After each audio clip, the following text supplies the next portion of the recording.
We were able to observe in relative safety, though I'm given to understand that there were casualties on the far side of the wall.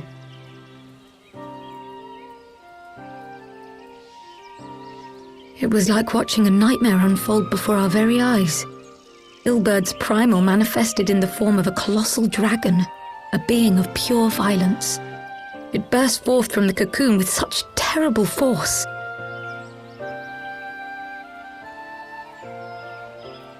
That such a horror should spring from the eyes of Nidhogg comes as no surprise, nor do I wonder at its form. Ilberd all but announced it in the moments prior to his death. Plainly, it was his dying wish to visit a second calamity upon the Empire.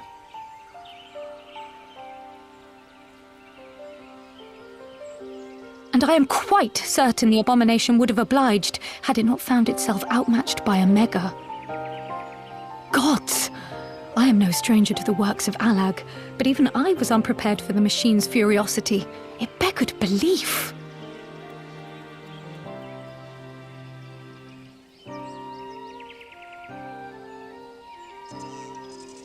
And how fares poor Ida in the midst of all this? Have you spoken with her? She's up on the platform, lost in thought. We deemed it best not to disturb her, but mayhaps she would welcome some company after all. Shall we?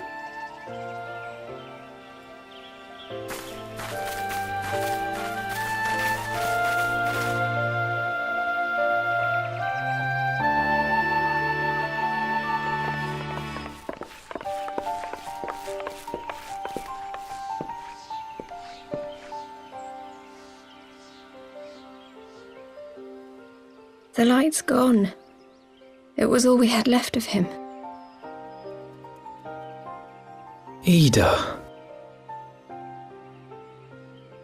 I don't blame anyone. I knew what was going to happen. I knew the spell Papalimo meant to cast would drain away his life force. I knew that it would only buy us a little time.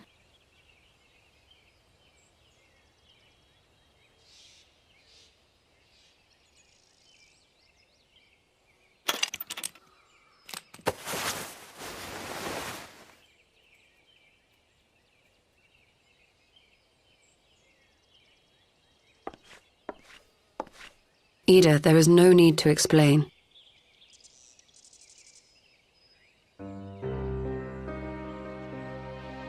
But there is. I can't hide in Papalimo's little shadow anymore, and I shouldn't hide behind my sister's mask. 20 years ago, on the day the Empire marched into Alamigo, I was still just a child, not even 5 summers old. My father had been one of the leaders of the revolution. He had fought to overthrow the Mad King, Theodoric. And my sister had fought alongside him. But she was strong and kind, and always knew what to do.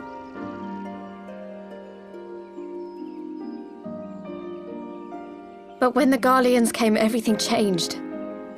My father went to war against them too. And I never saw him again. After that, I remember a lot of running. My sister dragged me for miles and miles until we came to the city of Sharlayan. That was where she met Master Louis Soir. He introduced her to the Circle of Knowing, and she eventually became an Archon. She was your inspiration. Is that not why you took up her mask and her name? Or did you simply mean to continue what she had started?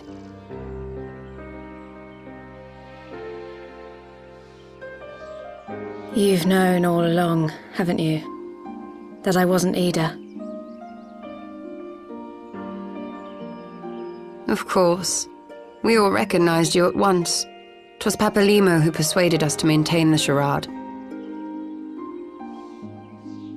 It was silly to think I could fool you. I knew that even then, but I sort of decided not to know.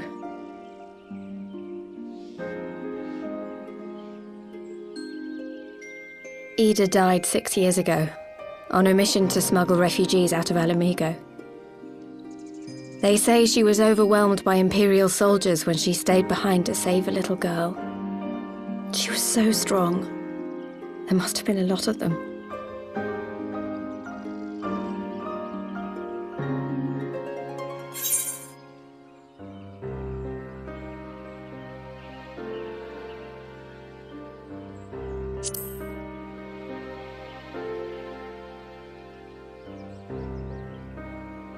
I'm sorry for lying to you. My real name is Lise. When Papalimo brought me Ida's mask, it was meant as a keepsake, but I decided I wanted to be his new partner, to keep alive all the good that she had done.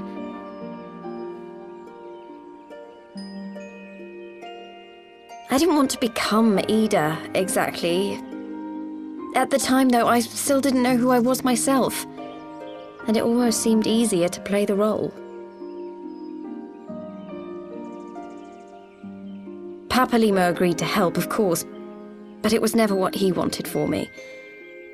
He wanted me to walk my own path, and those were his final words to me.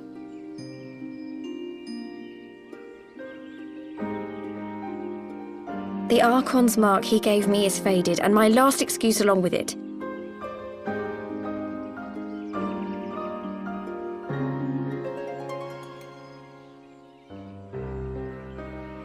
So this is it.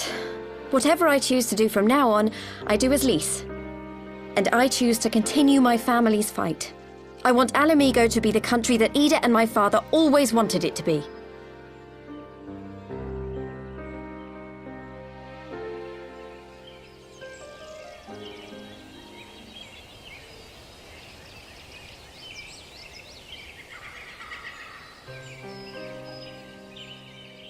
War is upon us once more.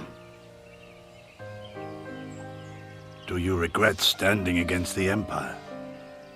Would you have chosen a different road, knowing what you know now? To claim that I never doubted the decision would be a lie. But I made my choice, and I have defended it with blade in hand ever since.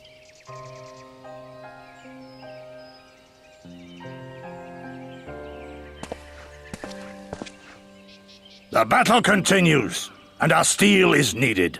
Come, Shadow Walker, we leave for the east, for Doma.